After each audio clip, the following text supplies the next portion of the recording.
This is your FBI.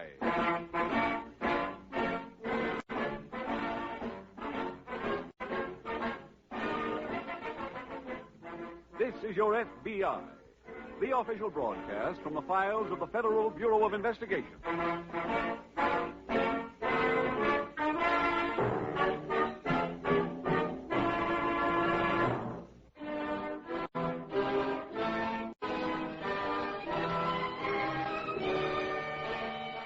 Tonight, the subject of our FBI file, Grand Larceny. Its title, The Skyway Man.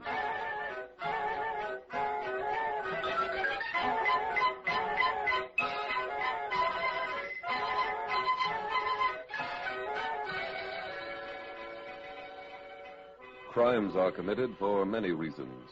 Revenge, fear, ignorance, hate. But the greatest number are caused by greed. The dictionary defines greed as acquisitive desire beyond reason. But that definition does not explain why certain people are possessed by that unreasonable appetite. For the explanation, we must go to the field of psychiatry, which tells us that in the case of many adults, greed is a result of insecurity stemming from their youth. Insecurity which often is a result of a lack of affection by parents toward a child.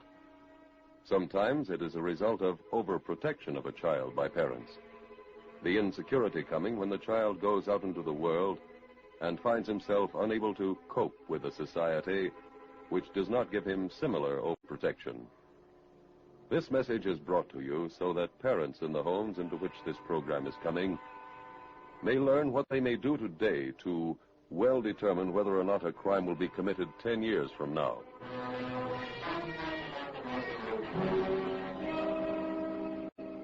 Tonight's FBI file opens on the midway of a county fair. It is early afternoon as a well-dressed man approaches one of the midway games of chess. Come on, anybody. You there, mister. Come on up to the counter. No, I don't want to play cards with you. Never gambled in my life. But I'll tell you what I'm going to do. I'm going to show you an amazing deck of cards. Come up a little closer, mister. That's it, right up to the counter. Now, let's say you've been losing to some rascal. You want to get even. That's human. That's natural. You bet this rascal $1 you can pick out the 4 aces without looking. You let him examine the cards. You let him shuffle them. Now, go ahead, mister. You shuffle them. Now, you leave the deck right where it is. That's it. You press down here, turn the deck this way, and the 4 aces come sliding out. Now, I could charge you $50 for this deck. I could charge you any price. But I don't want to be a millionaire. That's why I'm selling them cheap. $2. That's all it costs. And Hey, mister, come back. Al, where did you come from? Well, son, if you hadn't been driving that customer away, you'd have seen me. I thought that'd be my first sale today. Do you have a report for me? Yeah. We're not doing a job here. No? Why not? Just tell me, where do they keep the money? The manager's got a safe in his office. If it's in his safe, the money's as good as trickling through our fingers. No, it ain't. I presume there's a reason for your pessimism. Remember how you came into the fairgrounds? Certainly I do. Of course. That's the only gate, and the road from town is the only road. There's no getaway. Ah, there must be. Do you feel like gambling? Well, if the proposition's attractive. 10 to 1, you can't figure one out. Yeah, well, I'll just risk $5. You got 50 to your 5. Splendid. Now you go back to amusing the populace with your mediocre pitch. I'll survey the premises.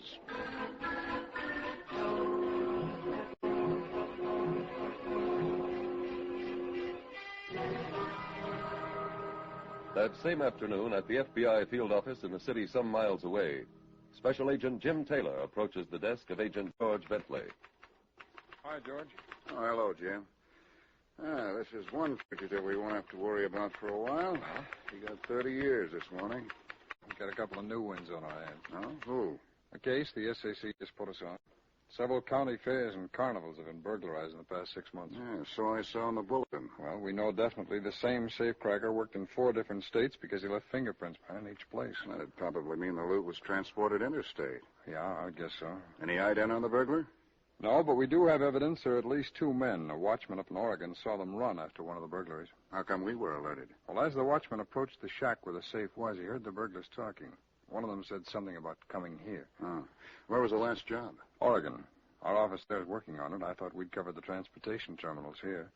If we find an ex-safecracker on any passenger list, it just might be a lead.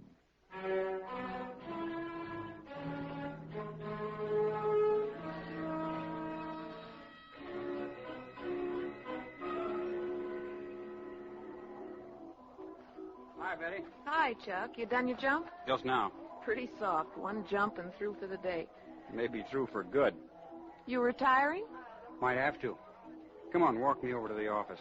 What's playing there? Andy wrote to some carnies down south. That where you're going? Yeah, if we get a booking. What happens if you don't? We try something new, not eating. You that broke? I got about $6.50, and Andy's holding a 10 spot. Maybe you can borrow some dough on the plane. Anybody who would lend us money on that wouldn't have sense enough to have money. Hi, kids. Hi. How's old aches and pains? Okay. Andy, you been to the office? Yeah, huh? Any hot offers? Nothing. Well, something will turn up. Fellas, why don't you get a new act? We got one. Well, sure. Didn't you see me come down on fire? I mean a whole new act. Forget about the plane, the parachute. Start from scratch. Betty, how long you been doing publicity? 10 years. Then it'd be like me telling you all to forget your typewriter. We've been doing this act since Chuck got out of high school. But in those days, it was a novelty to see a guy jump from a plane. Today, in a newsreel, 1,000 GIs jump with guns. Don't you see? You're selling a stale joke. I'll see you both later. Where are you going? To the hangar to rest my bones. That's old-fashioned, too. Guess you didn't like my popping off. Oh, that was okay. You sore, too? Of course not. Go on, I'll buy you a drink.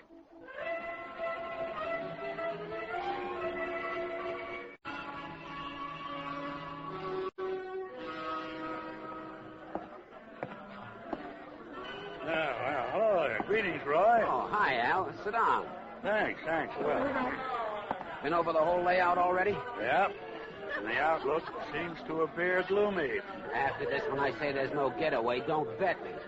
Here, I ordered this drink for you. Oh, thanks, John. Thank you. Good luck.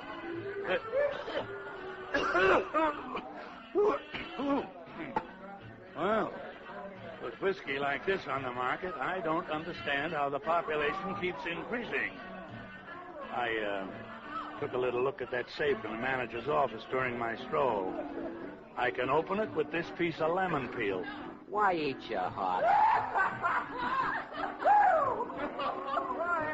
Say, how can they get that drunk in this kind of whiskey? He ain't loaded. He ain't. You mean he acts like that all the time? Yeah, he's the guy that jumps from the plane. The plane? Whose plane? Oh, an old job him and his partner own. Oh, what's that young man's name? Chuck White. And the lady with him? Betty Kimball. She's a press agent for the show. Oh, she appears to be leaving. Hey, I thought you said dames and business don't mix. I am not interested in the young lady, but I have a notion about Mr. White. I'll see you in good time. Where you going? I'm going to the bar to accidentally make Mr. White's acquaintance.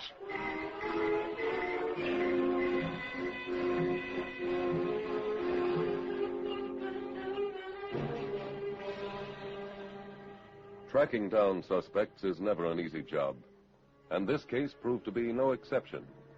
All that afternoon, Agents Taylor and Bentley collected passenger lists of trains, planes, and buses originating in Portland. Then the names were teletyped to Washington. Unfortunately, the work produced no affirmative results. That meant your FBI still faced the same problem. The job of apprehending two criminals without knowing their names, descriptions, or whereabouts. George, we've got a lead. What's that, Jim? $5,000 of the loot stolen from the fair in Oregon had just come from the bank. New money? Yeah, and the Portland office got us the serial numbers. Here's a copy for you. Mm-hmm. SAC had me send those serial numbers to all transportation terminals. Oh, fine. Here's a list in return. Oh, what's this one? Every fair, carnival, and amusement park in our territory. Hey, that'll... Oh, I got it. Okay. Taylor speaking. Yes, sir, that's right. Oh, you know when you took it in? Was that the only one? Oh. Yes, sir. Thank you very much for calling. George, I was the airline ticket agency. They took in one of the $20 bills on the list. When? Today, a Mr. John Smith passed it. The ticket was for Auburn. The name is obviously fictitious. Hey, there's a county fair at Auburn. Good. George, will you notify them and clean up the other details around here? Sure. I'll catch the next plane.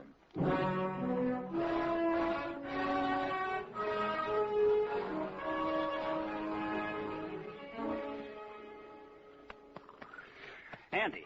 Andy. Up and at 'em. Come on, come on. Pain in the back of my neck. Wait till you hear the news. I was at the saloon on the Midway, and I ran into somebody named Mr. Williams at the bar. Yeah? He'll pay us $300 to take him to Lake City. In old-fashioned money? Yeah, get up. Oh. What shows this Mr. Williams with? None.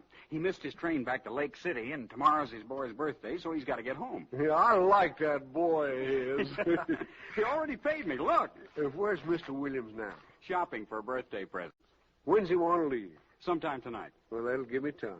For what? A way of healing my neck. A nice warm poultice of new $10 bills.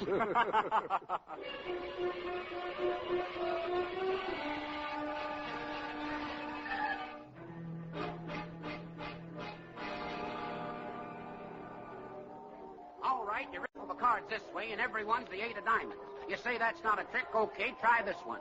Bet that rascal $1 you can cut the deck 10 times and always cut an ace. You say it can't be done? Well, just watch the deck. I'll be glad to. Oh, hi. Son, did it ever occur to you that the lack of customers could be due to a poor product? These rubes wouldn't pay a deuce for a key to Fort Knox. I came to bid you a fond farewell. Well, the fair don't close for an hour yet. I am acquainted with the schedule, but my plane is waiting. I'll meet you at my apartment. What about the job? Son, in this little black bag are not only the tools of my profession, but the former contents of the safe. What?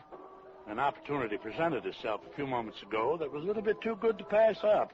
How'd you swing it solo? Eavesdropping outside the manager's office. I heard him tell a party on the telephone that he'd be right over to judge the livestock. Nobody saw you go in, did they? I beg your pardon. This is the first time I ever blew a 10-to-1 bet and liked it. Well, I'll deduct the loss from your portion of the proceeds. Okay. Oh, son. Yeah. When the gendarmes arrive, don't be surprised if they assume the theft was committed by your devil-may-care compatriot. Who? Mr. Chuck White. When I finished work, I left a memento for the police. A little wallet I borrowed from his pocket this afternoon.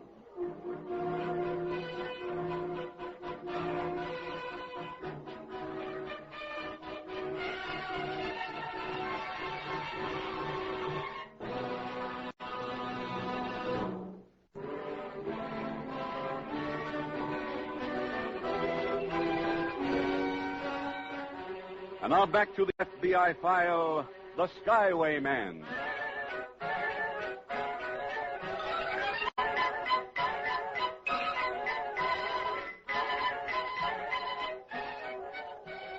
No child enters life a criminal. Yet today, approximately 1 person out of every 20 in the United States has a fingerprint arrest record in the Washington files of your FBI.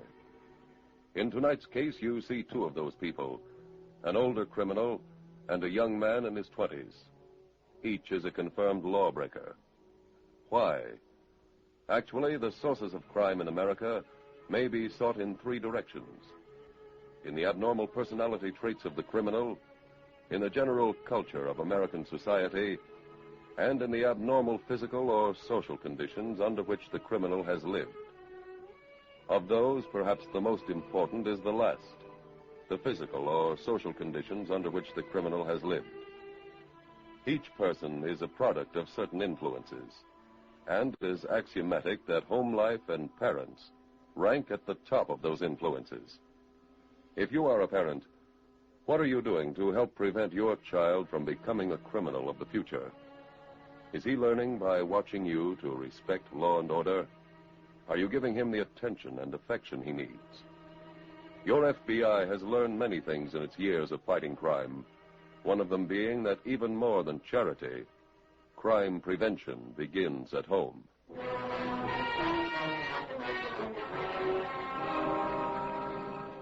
Tonight's FBI file continues later that night at the county fairgrounds. Special Agent Taylor is in the manager's office when Agent Bentley arrives. Jim, I hear this place was burglarized tonight. Yeah, just before I got here. Even after our warning, huh? The manager thought his safe couldn't be cracked. Where is he now? It's down at police headquarters. They sent out an alarm on 2 suspects named Chuck White and Andy Anderson after they found this wallet near the safe. Belongs to White. Who's he? He's a parachute jumper with the show. Anderson is his pilot. Any idea where they went? No, but they took off right after the robbery. The manager know where they're supposed to work next? Well, this is the end of the circuit, George. From here, everybody splits up for the winter. Oh. There's one other piece of evidence against White and Anderson. They came here from the fair near Portland. I guess we better answer it. Hello? Oh, yes, Mr. Mitchell. I did? When? Fine. Well, yes, of course. No, there isn't. Well, we'll get something. Yeah. Thanks.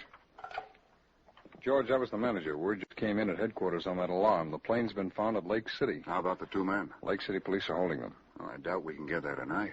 Probably not, but let's notify the Lake City police. We'd like to interview the men first thing in the morning.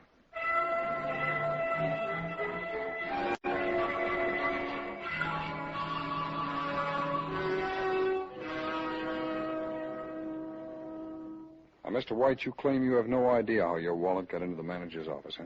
That's right. When do you last remember having it? I don't know. Wallets are for keeping money in, so I didn't get to use it a lot.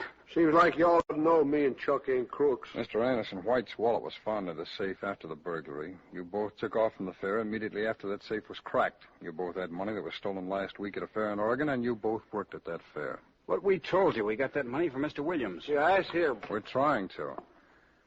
Oh, hi, George. Find anything? No. We've checked every Williams in the phone book and on the voting records. Today's his boy's birthday. That didn't help. Neither did that description you gave. You men know anybody who can prove there is such a man? No, I'm afraid not. We saw him and spoke to him. Don't that prove he's real? Well, I'm sorry, gentlemen. I'm afraid the evidence against you is pretty strong.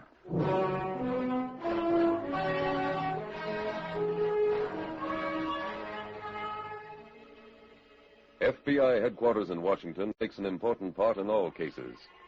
In this one, for example, Agents Taylor and Bentley sent the fingerprints of Chuck White and Andy Anderson to Washington, and also sent the description of the man they knew thus far only as Mr. Williams. Further investigation was also made on which fairs and carnivals Anderson and White had worked during the previous 6 months. Meanwhile, at an apartment in another city, the doorbell rang. Patience. Coming. Hi, Al. Well, Roy. Come in. Say, did you have any trouble brushing the 2 patsies? No, not a bit. Nice boys. I left them at the Lake City airport. They were arrested an hour later. Hey, what are you doing? Hanging picture. This guy a friend of yours? A friend? Ah, yes, indeed, son. Who is he? A great man, son. A really great man. Son, that was Robert Adams, the father of American safecrackers. I never heard of him. Ah, it's too bad, yes. He was rather neglected in the history books. Quite a pity. Why, do you know, the reward on him was more than most men can steal in a lifetime. Oh, I don't know. We ought to be pretty fat in the loot department. Where you got it? It's right over there on the table. It's waiting for you, the large envelope. How much is there? $8,000. Oh, brother, I can't wait to start spreading it around New York. New York? Yeah, I shipped my trunk up there, and I got a room waiting at a hotel. Right. There's no point squandering the money that you work so hard to get. Now, listen, you take my advice. I wish somebody'd given it to me when I was your age. Yes, sir. You get married. You get married to some nice girl like that nice little girl up in Oregon. She's in jail. Oh. Well, there are other girls around. The place for you to go is south, my boy. There are plenty of carnivals running down there. You try to find one in Georgia or Florida. I still need them. For what? Well, I don't know. I suppose it's just an old man's pride. But before I retire, I would like to crack at least one safe in every state in the Union.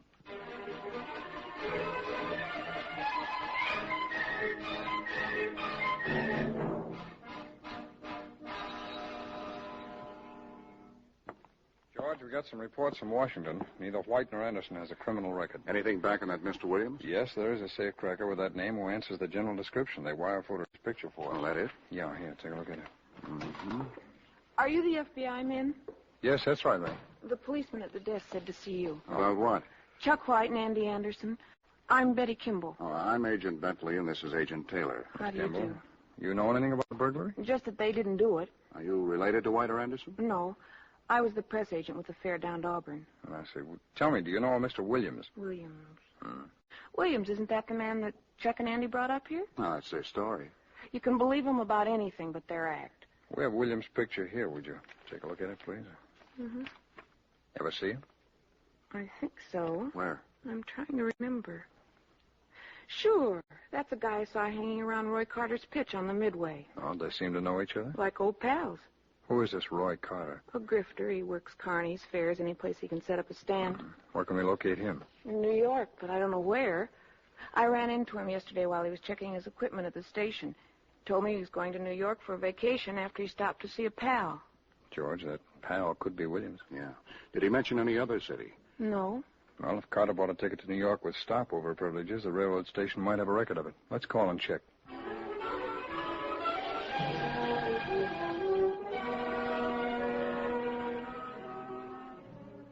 George, the railroad says Carter's ticket allowed for a stop at Oakville. Oakville? Al Williams was arrested there last year. Oh? And Washington sent this teletype. Those unidentified prints on the 4 safes are Williams. Well, then he probably did this last job, too. Yep. And they also learned that Roy Carter operated concessions at all the fairs and carnivals where the robberies were reported. Well, that ties them both in. Come on, we're going to Oakville.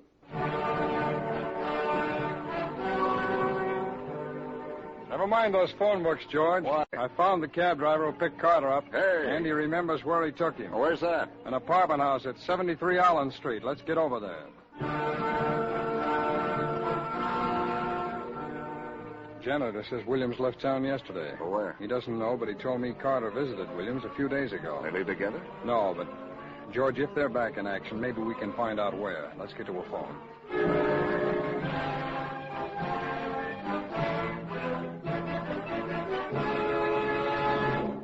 All right, folks, you want to fool your friends. You want to get even with some rascal. Now, here's the way. Watch carefully. Just a minute, Roy.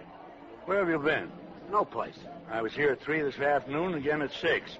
Stand was closed both times. Oh, I met a girl. Girl? Who is she? Oh, local girl. Her mother's got a farm near here where guys and the lamb hide out. Oh, sounds like you're getting into a wonderful family. Hey, show for me. Here come a couple of customers.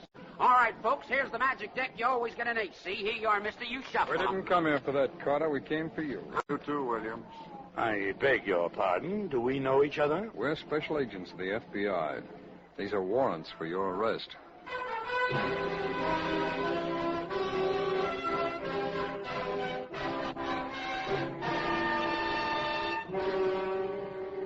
Roy Carter and Al Williams were convicted of interstate transportation of stolen property and sentenced to federal prison. Special Agents Taylor and Bentley learned the name of the carnival at which Roy Carter was working by calling the railroad station in New York. The station master's office told them where Carter had requested that his equipment trunk be sent.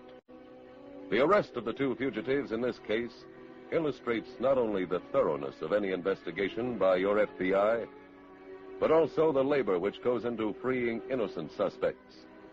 The Federal Bureau of Investigation is proud of the fact that special agents have never set out to prove the innocence or guilt of any particular person, but have always concentrated on finding the evidence in a case and allowing the facts to speak for themselves. For only in that way can justice be served. And justice is the sole interest of your FBI.